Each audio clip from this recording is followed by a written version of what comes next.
दरगाह शाह मर्दा में इस वक्त मौजूद है। बार बार इसलिए आपको याद दिलाने की कोशिश की जा रही है क्योंकि यहाँ पर बहुत सारी चीजें ऐसी हैं जो नहीं होनी चाहिए थी और की जा रही है। पोस्टर आप पीछे देखें, ये इस पोस्टर के बारे में जानने की कोशिश करें असगर साहब से कि दरगाह के अंदर कभी भी कहीं भी आप पोस्टर नहीं लगवा सकते हैं। यहीं पर एक सवाल होगा, असगर साहब ये बताइए पोस्टर वार क्यों है यहाँ पर, सारी जगह पोस्टर क्यों लगे? एक्चुअली पोस्टर वार यहाँ पर नहीं है, पोस्टर वार तो इन्होंने शुरू की है। अच्छा। क्योंकि जब इन पर टोटली इल्जाम लगता रहा कि नकली अंजुमन है ये और वो है, तो इन्होंने नकली अंजुमन ने अपने आप को असली साबित करने के लिए, आप हिंदुस्तानी किसी दरगाह, मंदिर, मस्जिद, चर्च कहीं भी जाइएगा, जो मेंबर होते हैं एक छोटा सा बोर्ड होता है, उसमें उनके नाम लिखे होते हैं, मोबाइल नंबर होते हैं। लेकिन शाह मर्दा में इन्होंने जितनी भी यहाँ की जो पाकीज़गी थी, जो यहाँ की रूहानी वो थी, वो सब खत्म करके और इन लोगों ने जबरदस्ती अपने यहाँ पे पोस्टर लगवाए। ये आप देख सकते हैं, ये पोस्टर है, ये इनके सारे मेंबरान के फोटो हैं।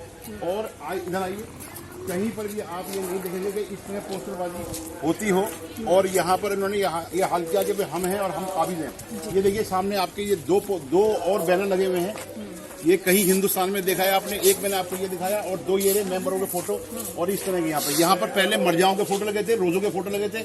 इन लोगों ने वो उन फोटोज के ऊपर अपने फोटो लगा दिए। ये सारे मेंबरान हैं ये, और ये सब ये लगाए। हम यहाँ जो लोकल लोग यहाँ पर रहते हैं, हमारे लिए जब ये इन लोगों ने ये किया कि 7 करोड़ रुपए इन्होंने खुद यहाँ पर घोषणा की कि एजीएम के अंदर के 7 करोड़ रुपए इनकम हुई और 6 करोड़ 90 लाख रुपए, तो हम लोग यहाँ रहते हैं, हमें पता है यहाँ पर डेवलप क्या हुआ है। ये नीचे टॉयलेट बनी है, कश्मीरी हजरात ने 5 लाख रुपए दिए थे, इसमें ये कश्मीरियों ने पैसा दिया था इसके लिए। ऊपर ये 2 कमरे बने हैं, ये अंजुमन हैदरी ने बनाए थे।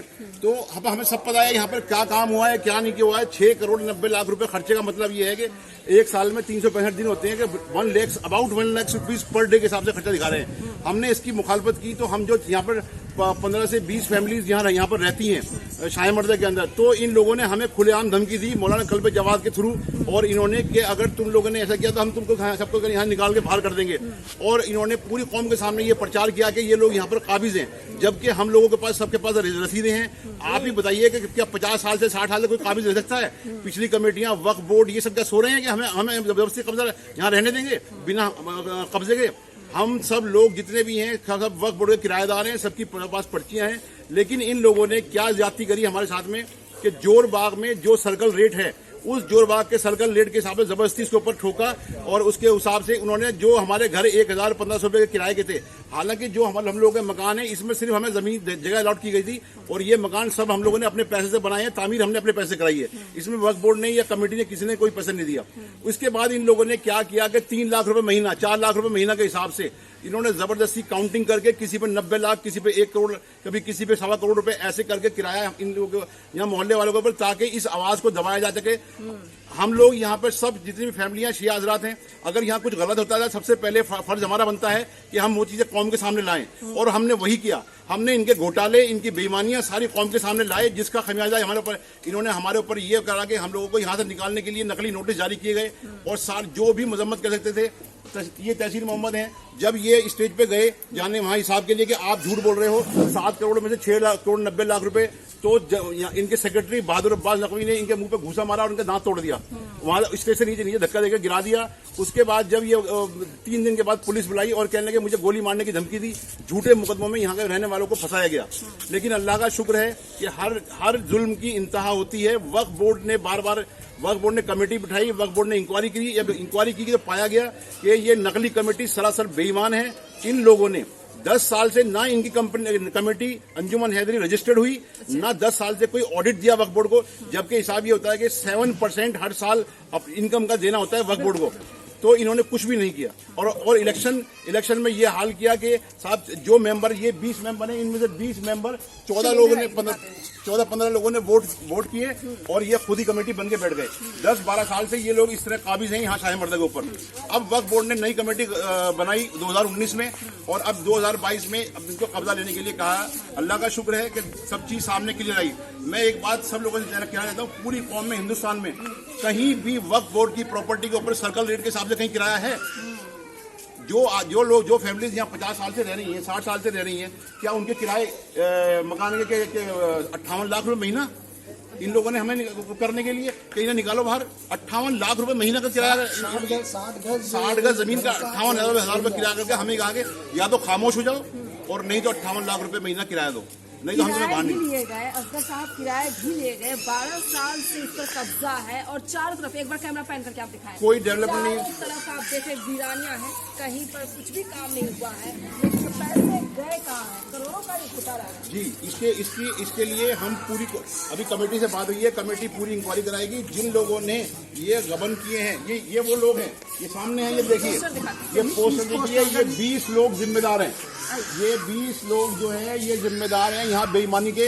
इन्होंने मौलाना कल्बे जवाद को लाइफ टाइम के लिए पैटर्न बनाया, इन लोगों ने साइन कर दिया। इन लोगों ने बहादुर अब्बास नकवी को लाइफ टाइम के लिए यहाँ पर ओहदेदार बनाया, और जबकि यहाँ पे इन लोगों ने जमहूरियत खत्म कर दी है। 3 साल में यहाँ पे इलेक्शन होता है, 3 साल के बाद कमेटी नहीं बनती है, लेकिन ये जबरदस्ती काबिज लाइफ टाइम के लिए बन के बैठ गए और यहाँ अपनी मनमानी और गुंडागर्दी शुरू कर दी इन लोगों ने। क्या जिस तरीके से अल्टीमेटम की बात आती है, अल्टीमेटम आप लोगों ने दिया है, कब तक ये सारी चीजें फाइनल होंगी? ये 18 फरवरी लास्ट डेट है। दिल्ली वक्फ बोर्ड ने 18 फरवरी दी है कि 18 फरवरी तक नकली अंजुमन हैदरी तमाम पैसा, तमाम डॉक्यूमेंट्स, तमाम चाबियां मैनेजर कमेटी को हवाले सौंप दे, नहीं तो सख्त से सख्त एक्शन लिया जाएगा और एसडीएम के थ्रू, कोर्ट के थ्रू ये जगह खाली कराई जाएंगी और इनके ऊपर मुकदमे चलेंगे काबिज होने के।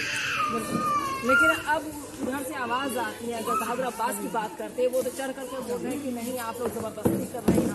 देखिए, जबान के आगे मैदान है, कोई भी चीज है आपको कानूनी हर चीज का जवाब कानूनी देना पड़ेगा। अगर आप मुझे कहते हैं कि मैं अपने घर पे मैंने कब्जा कर रखा है तो आप बिल्कुल मान लेंगे, लेकिन मैं अगर आपको रसीद दिखाऊंगा तो आप मानेंगे कि ये कब्जे वाले नहीं है। ठीक उसी तरह से डॉक्यूमेंट्स के मामले में ये लोग बिल्कुल नहीं है, ये सिर्फ काबिज है। इस प्रॉपर्टी का, पूरी प्रॉपर्टी का जो मालिक है वो दिल्ली वक्फ बोर्ड है, और दिल्ली वक्फ बोर्ड शिया और सुन्नी का दिल्ली वक्फ बोर्ड एक ही होता है।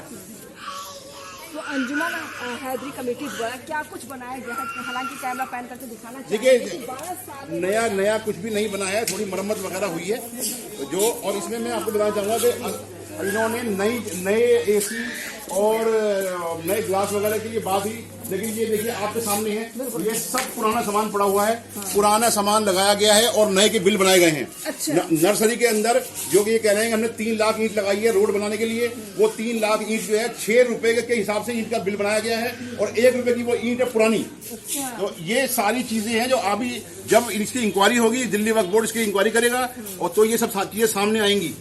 और ये सब चीजें लाने के लिए तमाम आप सब मीडिया लोगों का आप सबका बहुत बहुत शुक्रिया कि आप लोगों ने इस चीज को संज्ञान लिया और इसके लिए आप लोग काम कर रहे हैं। हम मीडिया का बेहद शुक्रिया अदा करते हैं कि सच्चाई सामने आप ला रहे हैं। बिल्कुल, असगर साहब जिस तरीके से बोल रहे हैं और मैं खुद अपनी नजरों से, आंखों से देख रही हूँ, जो कमेटियां बनती हैं, कमेटियों की जिम्मेदारी बनती है कि आप जिस जगह पे, जिस दरगाह पर काबिज होते हैं, हालांकि नकली तरीके से काबिज हुए हैं, जबरदस्ती काबिज हुए, ये बार बार आरोप लगाया जा रहा है, लेकिन सवाल ये है कि करोड़ों रुपए का गबन, करोड़ों रुपए का घोटाला कर करके आप कहाँ निकल गए? और यहाँ पर जो हालात है, 6 करोड़ 90 लाख रुपए खर्च किए यहाँ पर। चलिए 7 करोड़ की हम बात करते हैं, 7 करोड़ खर्च करने पर ये हालात, दरगाह की यही हालात होगी। कहीं पर आप देख सकते हैं, ये देखिए टूटे फूटे चारों तरफ, कहीं भी मरम्मत को लेकर बात नहीं हुई, कहीं भी मरम्मत नहीं की गई है। ये 15-15 हजार नकली एसी लगाए गए हैं। नकली एसी, ये देखिए सब ये पुराने एसी हैं। ऊपर देखिए मशीन देखिए, दिखाइए हाँ। कि ये सब पुरानी ही मशीनें हैं, हाँ। जो नए का चार्ज लगा के इसके ऊपर ये गबन किया जाएगा सारा इसके ऊपर। ये यहाँ पर ये कंडीशन है और कहते हैं कि हमने 7 करोड़ रुपए खर्च कर दिया। कहाँ खर्च कर दिया?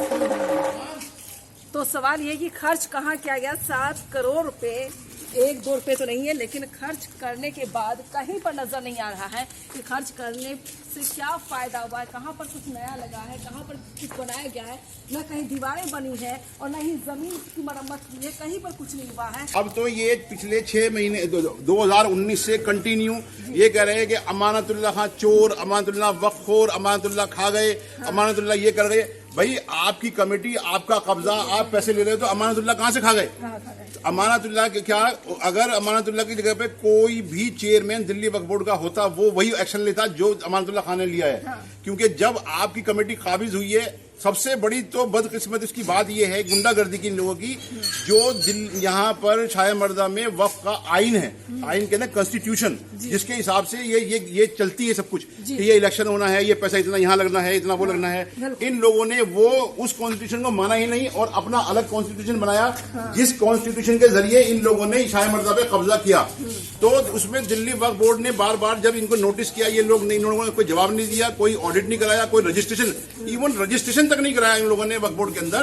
और ये कहते हैं हमारी जो है सोसाइटी में रजिस्टर्ड है कमेटी, जबकि और हम गजटेड अंजुमन है यहाँ पर, जबकि गजटेड में यहाँ अंजुमन हो नहीं सकती। 1970 में जब दिल्ली वक्फ बोर्ड बन गया तो पिछली कोई भी गजटेड कमेटी है वो वैलिड रहती नहीं है।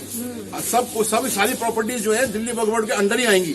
वो दिल्ली वक्फ बोर्ड ने ही एक्शन लिया, बार बार नोटिस देने के बाद भी जब इन लोगों ने हिसाब किताब नहीं दिया वक्फ बोर्ड को, ऑडिट नहीं कराया, रजिस्ट्रेशन नहीं कराया, तो दिल्ली वक्फ बोर्ड ने इनकी कमेटी को व्यस्त करके निरस्त करने के बाद जो है मैनेजिंग कमेटी गठित कर दी। और अब 2019 से ही वो कमेटी, अब ये है कि ये कब्जा नहीं दे रहे थे, लड़ाई झगड़े दंगे फसाद, मारा दिल्ली वक्फ बोर्ड के कर्मचारियों को मारा पीटा गया, वो यहाँ कब्जा दिलवाने के लिए आए थे, उन्हें मारा पीटा गया। उसके बाद से अब ये कोरोना लग गया, लेकिन अब ये दिल्ली वक्फ बोर्ड ने बार बार जो भी आयोग बिठाया, जो भी इंक्वायरी कराई, ये लोग डिफॉल्टर निकले। और अब 2022 फरवरी 18 को 1 महीने का नोटिस टाइम पूरा हो रहा है, उसके बाद कब्जा लेंगे इंशाल्लाह।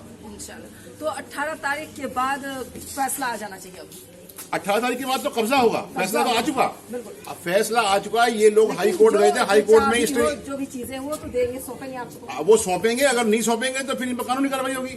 दिल्ली हाई कोर्ट के पास गए थे ये लोग स्टे देने के लिए, जो स्टे नहीं मिला, इन लोगों को स्टे नहीं मिला है। अच्छा, 5 जनवरी को जी 5 जनवरी को ऑलरेडी हाई कोर्ट ने आदेश कर दिया है है हैंड ओवर करने के लिए, बस। लेकिन 1 महीने का टाइम दिया, इसलिए इन्होंने कहा हमें डेट मिला, जो भी हिसाब किताब है वो आप करो और हैंड ओवर करो इसकी चाबी किसको, वक्फ बोर्ड को। वक्फ बोर्ड फिर मैनेजिंग कमेटी को चाबी दे देगा और वहाँ से वक्फ बोर्ड से 2 आदमी आएंगे जो हिसाब किताब देंगे। लेकिन इसने उसके बावजूद भी मतलब उल्टा झूठा इल्जाम लगा के कि ये सब इलीगल हो रहा है, टोटली इलीगल काम कर रहे हैं, इलीगल नोटिस जारी किया है।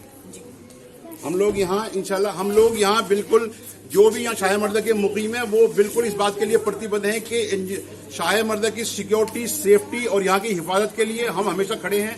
हमारे यहाँ पर जो शाह मर्दा में लगभग 100-125 लोग के आसपास हैं। बच्चा यहाँ पर शाह मर्दा की खिदमत के लिए है, जो जायरीन आते हैं उनकी खिदमत के लिए है, और यहाँ की सेफ्टी सिक्योरिटी के लिए हमेशा तैयार हैं सब।